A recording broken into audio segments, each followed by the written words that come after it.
Do I regret Skirk? The answer is no way. This is the one character that has been on, near Mavuika at this point. Like, she is, I would say, on par sort of with Mavuika. I mean, these two characters, I mean, we can literally go into Stygian Onslaught or whatever it is, and you can see, oh, you need both because they're so good?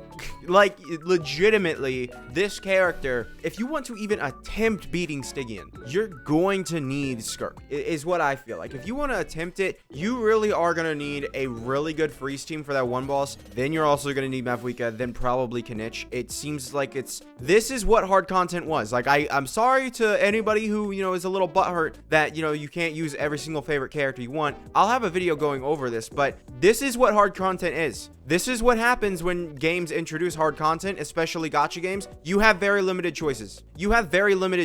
And there's nothing you can do about it. And, time, I'll go into it once we talk about actual Stygian in tomorrow's video. But Skirk, as far as I can tell, is second best DPS in the game, and I don't think it's even a debate. I think this character is just second best. There's nothing else to say. She does, the second most damage in the game. Some of you might be a little confused about, the way that I'm acting, because I was like, oh man, C2, and I'm talking about my C2R1, right? Do I regret doing that many summons? I mean, we'll see in the next update, because I'm probably gonna have to summon from Mulaney and the new character. We'll see in the next update, basically.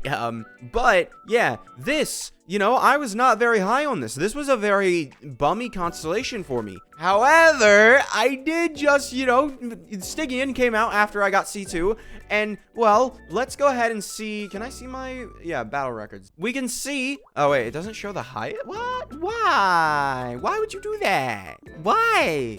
It's so bad. Show me my highest clear, man. I don't want, no, hold on. I'll go in here. You can see battle time 114. You have 120 to beat it. So with my C2 Skirk, I was 6 seconds early. Now, this was my first attempt. I haven't done this afterwards. It is first attempt, whatever. However, C2 Skirk was very, necessary in order for me to beat it the first time. Had I not had C2 Skirk, I would not have beaten it. Simple as that. So therefore, I can already see that, even that menial DPS increase, I mean, it's not menial. It's like 300 to 400,000. It's not great, but But yeah, Skirk, my C2R1 Skirk, very strong. I have her set up. That's one thing we can talk about. I have her set up. I'm summoning for every character in the game from now on, for every 5.0 and beyond character. I'm not going to summon for Navia, although she's very useful right now also with, the Kanich and Navia. Like, there's a couple characters, right? But, if we're talking about Miss Coffee here, I have her C1 too, right? I am very invested into this team. This is actually what I consider like the perfect amount of investment, although you take away C2 Skirk and you give her C0.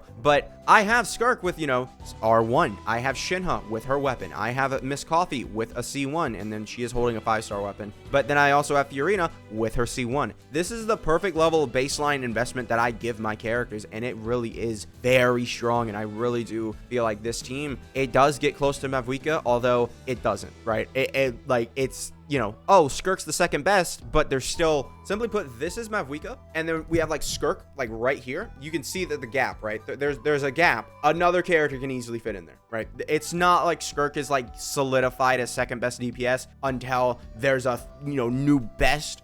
It isn't. Very easily, we could see like, oh, new Nod Karai character better than Skirk. I'm gonna flat out tell you guys, I don't think it's gonna happen until we get to like Alice. Alice seems to be, coming in, 6.0 and whatever, but we'll see when that happens. I think, Alice is a very good candidate for being better than Skirk if she's a DPS, because let's be real here, we already have a Pyro DPS, man. We don't need another one. We don't need Mavuika to get power crept that early, right? As a Pyro DPS, bro, we can deal with some Pyro supports, all right? Give us a mono Pyro support. Make Lenny good. Like, buff Lenny or something. Buff you and me. I don't know. But buff those characters because they need it, right? Buff Arlecchino, sure. Although Arlecchino melt is really good. But if we get a mono Pyro support with Alice, then, I mean, that just, really brings down the chances that Skirk is dethroned. It's kind of where Nevi sits at right now. Nevi, best DPS in the game going into 5.0. There are some debates you could talk about with like Mulaney. I feel like there are genuine like, oh yeah, I think Mulaney's better. It's not insane to say that, but if I'm looking at it from my perspective, Nevi more consistent, better overall, I would give it to Nevi. Will Stygian Onslaught change that? I have no idea. In terms of, rankings right now, not factoring in Stygian because it's very hard to actually factor in Stygian. I really feel like, you know, Nevi, he's number 3, right? After Skirk, number 3, Nevi. That's where I think he lies. So Nevi's really good. And I think that's where we can see, you know, someone like Skirk end up being, right? When Nodkurai, you know, finishes, right? Let's say, honestly, could we get a better support than Shinha? I think so. I don't think it's out of the question that we could see Alice and Columbina, or whatever her name is, both be supports. And then, oh, Skirk got better? Huh. And, oh, Mavuika's team weirdly got better. I don't know how it would. Maybe. I don't know. I don't know necessarily how Alice would end up buffing. Maybe it'd just be better Bennett, right? No, you know, Circle. Although Bennett Circle isn't really an issue for Mavuika. If you know, you know. So, yeah.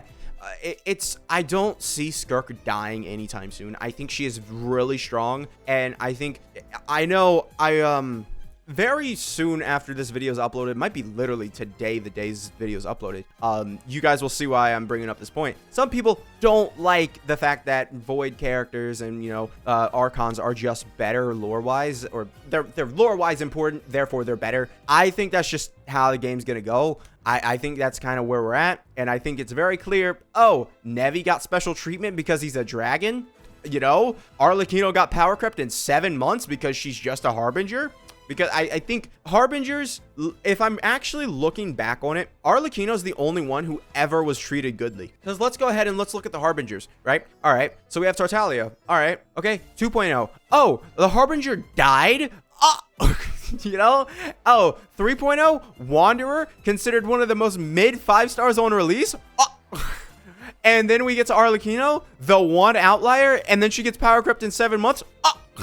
I'm just saying, guys, I don't want to be the bad bringer of news, but I actually think that Harbingers aren't, like, it was like, oh, wow, because let's be real, 4.0 was kind of when they started getting in their grooves and sort of copied 4.0's formula into Natlan, and that's where we see, you know, oh, 2 main DPSs, you know, being really good, although Skirk really being released this late is kind of iffy, but 2 main DPSs being super good, and then what do we do now? They don't share any teams. I think it's possible we could get a third if we're being entirely honest, now that we have Stiggy and Onslaught, but we'll see. But looking at this, it's possible that they're treating, you know, Skirk as a Void character or whatever she is, sort of like a Harbinger, and they're like, this is, Arlecchino is how we're going to treat Harbingers now. She's going to be like 2nd best DPS, not better than your Archon, but better than, you know, most characters. I think that's possible. However, I also think it's possible that they're just like, oh, she's a Void character. She gets pretty good. She gets to be good. And Arlecchino is just sort of like a, you know, we need a pirate character who's going to contrast with Nevi. And I think Arlecchino was supposed to be like a yin and yang with Nevi, with, you know, oh, opposite teams basically are not using those characters and they're not going to conflict, and people will just be able to use those, and those will be the 2 main liners for 4.0. And that sticks true with Natlan, with Mavuika and Skirk. These are the 2 characters. I mean, Varissa's up there. A lot of people do like Varissa. I don't have her weapons, so I can't like super, you know, I like her too. Don't like the way that she, you know, does her damage, you know, just with the way that, you know, once you start plunging, you can't stop, and it's kind of hard, you know, you might end up doing a plunge when you don't really want to do a plunge in that area or something. It's a whole thing. But Mavuika and Skirk here are very clearly supposed to simulate, you know, Arlecchino and Nevi. Nevi being Mavuika, Arlecchino being Skirk. So yeah, I don't expect Skirk to fall off anytime soon. I'm expecting this character and, you know, Mavuika to stay relevant until 7.0 probably. You know, I mean, well, to be fair, we're going into, you know, 6.0 with Nevi and Arlecchino being relevant. So it's possible that Nevi and Arlecchino could be, Skirk and Mavuika could be relevant until 8.0, right? So I think because these characters are so high right now, it's like Hu Tao. She stayed really high because she was that good on release. I think it's exactly the same situation that we're going to see here with, you know, Skirk and Mavuika. I think these characters are going to age fine. I don't really see an issue. I mean, because let's be real here. This is a weak support for Skirk. This is. This flat damage buffer, while she does give the best damage overall, this is a weak support for Skirk. I mean, when you consider Fiorina and Miss Coffee as the second supports, I mean, that's just kind of how it happens. And overall, Shinha's not that strong of a support for, you know, Skirk, because just giving her longer duration damage buffs, attack buffs, right, overall makes Skirk really strong, right? And, you know, that's why we have like, oh, you know, Thrilling Tales Mulani, you know, it's not that far off from Shinha, right? That's where we're at right now. We don't have like a true 5 or 4.0 and beyond support for this, fourth slot for Skirk. And that's where we're kind of looking at. Because a lot of people will say, 5.0 supports are really broken. I mean, 5.0, we finally caught up with Kazuha, really. I mean, you guys want to, talk about that? I mean, 5.0, it didn't really introduce that broken of supports. It was really just they caught up to older supports, and now we're seeing it, right? Fiorino was the first support that I feel like ever truly caught up with, Kazuha and them, right? That she became the best support in the game. And then we got Shilonen in 5.0, and I just think that the moment we get a new Hydro or Cryo character, and they have some modicum of support ability, I am very confident that this character may end up just being completely booted off the team and nullified. And that's if they don't like just buff characters like this. We'll end up seeing what happens here, but it's very possible that she could get buffed. It's very possible that I think we get a new Cryo or Hydro character that will just be like, oh hey, you want some buff? You want some buff? Hey, 40% attack, and then give her an artifact set that gives her 60% damage bonus, and then it's like Skirk's best teammate now. Legitimately, that's all it would probably take, if I'm being entirely honest. Like Shinha, it's sad to say, but like this is not an insane buff anymore, because having this on such few hits for Skirk really hinders her. So with all that said, no, I do not regret Skirk. This character is amazing, and I don't think that she's going to age badly at all. And I think that honestly, even C2, I am very happy with now, because I mean, it helped me clear, Stygian, or at least clear the boss that I wanted to on Stygian, and that shows power, and that is good for me. So yeah, thank you guys for watching. Make sure to subscribe, and I'll see you guys next time. Goodbye.